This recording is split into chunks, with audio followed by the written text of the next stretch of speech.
Question for you. What do you think is the most important thing when you are designing your own world? Put it in the comments. Let's discuss. Hello, my fellow GMs. Welcome to this week's episode of How to Be a Great GM. My name is Guy, and, well, I'm enjoying going through these videos because, well, I'm running games that are based in my own campaign worlds that I have created over decades, and I must admit, I'm kind of itching to make my own world again. Why? Why do I have this desire? Well, because I think when you look at the reasons why we GM, why we do this in the first place, it's because it's about, for me anyway, flexing my creativity and saying, well, this is something that I've had in my mind. Let me throw it out there into an existing world and see what the players think.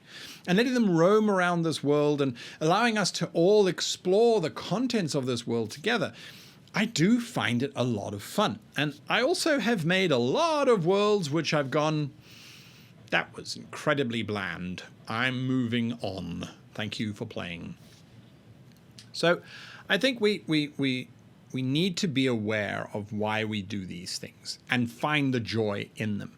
And at no point should we ever kind of go, oh, I'm not a very good GM because I don't create my own worlds. I use pre-generated worlds. There is nothing wrong with that. As we saw in last week's video, there is as many positives as there are negatives to running a game in a pre-generated world as opposed to running in a homebrew world.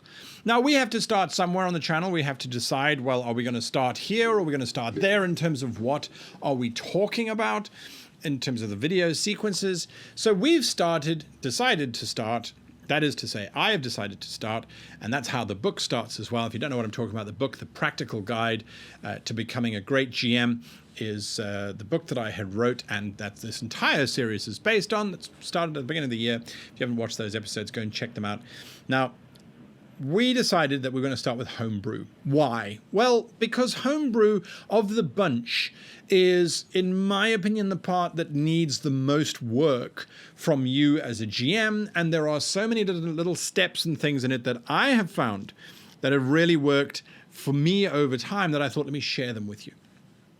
I break it down into steps. You know my process. I'm always breaking stuff down into steps. UK Games Expo is one of the biggest gaming events in the UK and is a huge amount of fun. I will be there this year giving a special 3-day designer campaign from scratch event, where over the course of the Friday, the Saturday and the Sunday in a special seminar, which you have to book for by sending an email to ukge@greatgamemaster.com, I'll be talking you through how to create an entire campaign in just 3 sessions. Not to mention the fact that there is so much stuff going on at UK Games Expo. There is stuff for everyone. It's an absolute blast. If you can make it to Birmingham for the event, well, I'd love to meet you. So when you are about to create your own homebrew, I like to start with step 1, because starting with step 2 or 3 means that you've skipped step 1, and that's never a good thing. I know. I have fun when I make these videos, okay? Don't judge me. I'm going to sit and sulk now. Anyway, so step 1. What is your goal? What is your purpose? What are you trying to get out of this space? What is it that is going to make this your own world? Now, I know it sounds like, well, hang on a moment. Aren't we designing a campaign? No. We're not talking about a campaign. We're talking about you, yourself, and the entity that refers to it as you. What do you want out of this game? So when you are creating a world, what do you want in that world? Do you want it to be light and fluffy? Do you want it to be complicated? Do you want it to be huge? Do you want it to be small? Do you want it to be bizarre? Do you want it to reflect your own personality? Do you want it to embody the tone that you have decided for your whole game? This is an important step that you must focus on. If you want your world to be epic, it needs to have epic spaces. My game is all about the epic. My game is all about massive. So I have huge continents that have got huge jungles or huge deserts or huge mountain ranges. They're epic in nature.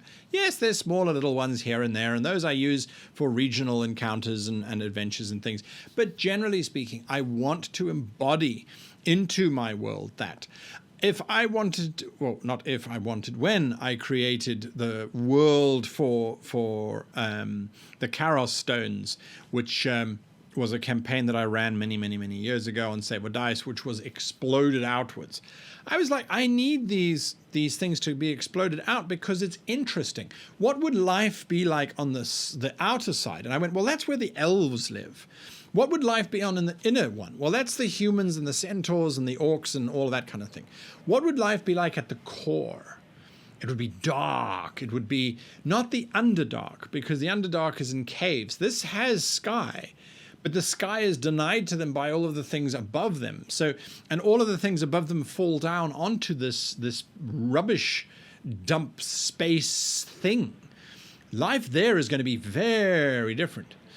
So when I was trying to decide how to create the world, that's where I started. What were my goals? What were my inspirations? What got me kind of excited? What got me thinking? You might just go, well, I want to make a generic fantasy world. If that's your goal, why don't you use a pre-generated one? Well, because you want to make a world where the gods are more interesting. Well, if the gods are more interesting, how would the gods manifest themselves on the planet? Would they control different areas? Would the god, let's say Hades, control an area that's full of volcanoes and ash and death, if we're going with the traditional Hades? Would Jupiter control large areas of fields where warriors can have massive battles? Do you see how when you start to pull on the thread of what you want to do, you start to get the idea of how to express this world. You start to get an idea that, I need to show that somehow. I need to demonstrate that somehow. If you look at the map that Tolkien came up with for Middle-earth, this side of the map is happy, this side of the map is deteriorating and crumbling and losing its way, and this side of the map is evil. And that was pretty much the way that he structured the entire thing. So the tone changes from happy parties to miserable danger and stuff to ultimate evil, dread, and despair. The tone of the book was emulated in the world that he created. He didn't have to create the entire world either, because he didn't need it. He just needed the space, the little part that he needed for the story, and he needed it to reflect the tone. He needed it to reflect his ideas. Very, very, very important stuff. So I'm going to finish today's video off on saying a massive thank you to you for watching all the way through to the end. I hope that this has inspired you the next time you start to come up with your own homebrew world to take this first step. Realize you don't have to rush it. Don't start by drawing a world map. Not yet. That's next week. We're going to talk about that next week. Start genuinely by deciding what it is that you want to do and then looking at how that will influence your world space. It really helps. It's a constraint that I think everybody should have when they begin with world building. Until next week, I wish you and yours the very happiest. No, that's not enough. I want you to have the most exuberatingly exultant, mind-blowing session of gaming. Until next week. Goodbye.